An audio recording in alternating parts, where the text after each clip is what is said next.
तो चलिए अब गैस का कुछ प्रॉपर्टी पढ़ते हैं।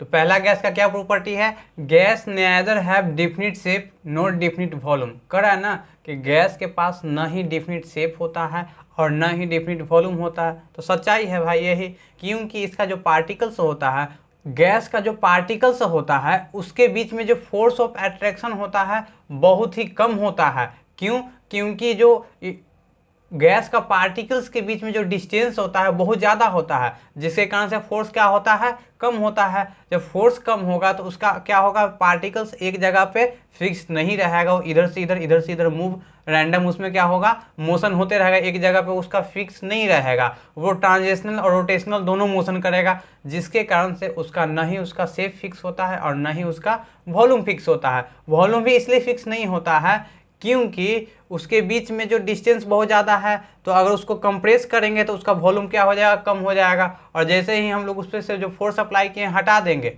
जैसे ही हटाएंगे तो फिर क्या हो जाएगा, फैल जाएगा चारों तरफ। अगला है gas has maximum fluidity and least rigidity. कह रहा है कि गैस का जो पार्टिकल्स है उसके बीच में इंटर पार्टिकुलर जो फोर्स होता है वो बहुत ही कम रहता है और इंटर पार्टिकुलर डिस्टेंस बहुत ज़्यादा होता है, जिसके कारण से उसके पास मैक्सिमम फ्लूइडिटी होता है और लीस्ट रिजिडिटी होता है। अब अगला पॉइंट पे आते हैं, गैस आर हाईली कंप्रेसिबल। हम लोग सिंपल जान रहे हैं कि गैस के जो पार्टिकल्स होता है उसके बीच में बहुत ज़्यादा डिस्टेंस होता है, तो उस पर हम लोग ऊपर से फोर्स अप्लाई अगर करते हैं तो वो ज़्यादा कंप्रेस होगा, क्योंकि उसके पास बहुत, उसके जो पार्टिकल्स है उसके बीच में बहुत ज़्यादा स्पेस है, तो वो स्पेस क्या होगा, कमेगा। तो अब जो स्पेस कमेगा तो जो गैस होगा वो क्या होगा, कंप्रेस होगा। तो हम लोग बोल सकते हैं सॉलिड और लिक्विड की अपेक्षा जो गैस होता है वो बहुत ज़्यादा कंप्रेसिबल होता है। अगला क्या है, गैस हैव लो डेंसिटी। सही बात है, गैस के पास क्या होता है, डेंसिटी बहुत ही कम होता है, क्योंकि बहुत ज़्यादा एरिया में गैस का जो पार्टिकल्स है बहुत दूर दूर पे प्रेजेंट होता है।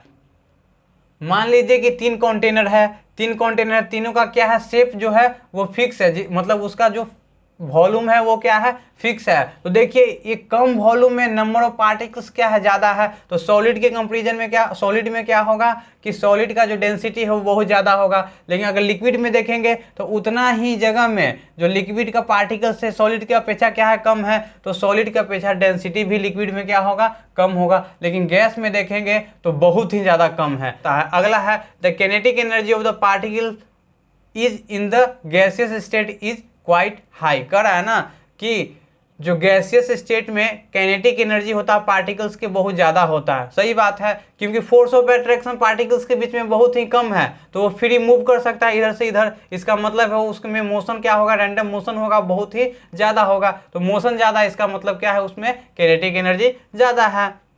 फिर gaseous exert pressure on container. कह रहा है ना कि गैस को जिस भी कंटेनर में रखा जाता है तो गैस में क्या होता है, रैंडम मोशन होते रहता है। तो रैंडम मोशन होते रहता है तो क्या करेगा, वो अंदर का जो पार्टिकल्स है उसको भी धक्का देगा और जो कंटेनर का जो सरफेस है उसको भी धक्का देगा। मान लीजिए ये कंटेनर है, तो इसमें गैस का पार्टिकल्स चारों तरफ फैला होगा,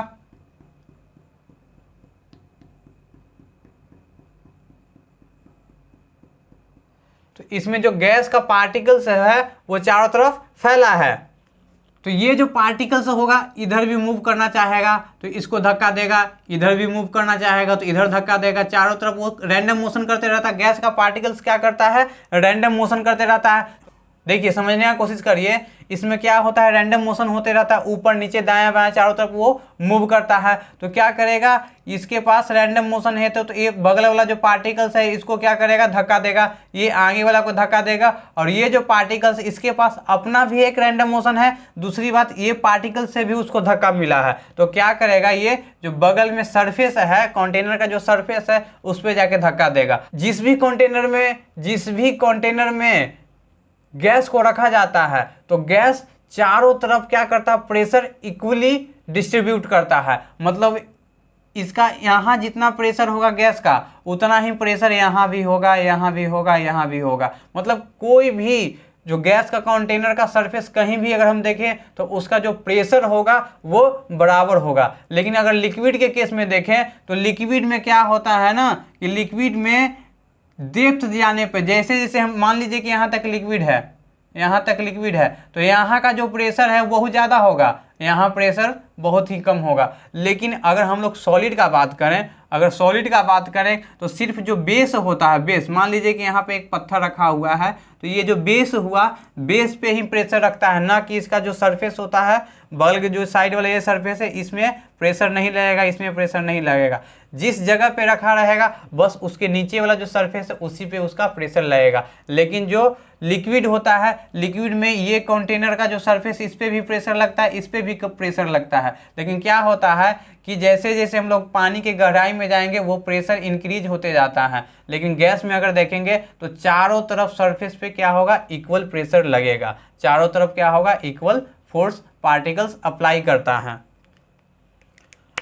अब अगला एक पॉइंट और है कि गैस डिफ्यूज वेरी रैपिडली।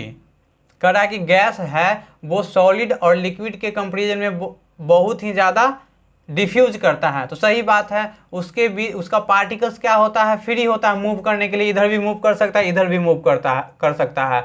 तो गैस का हम लोग जानते हैं पार्टिकल्स एकदम फ्री मूव करते रहता है, नल्ला रहता है, वो कहीं भी जाता है, जिधर उसको मन करता है उधर चल जाता है। इसीलिए उसमें क्या होता है, उसका जो डिफ्यूजन का रेट होता है वो बहुत ही ज़्यादा होता है, किसी चीज़ में भी वो मिक्स हो जाता है।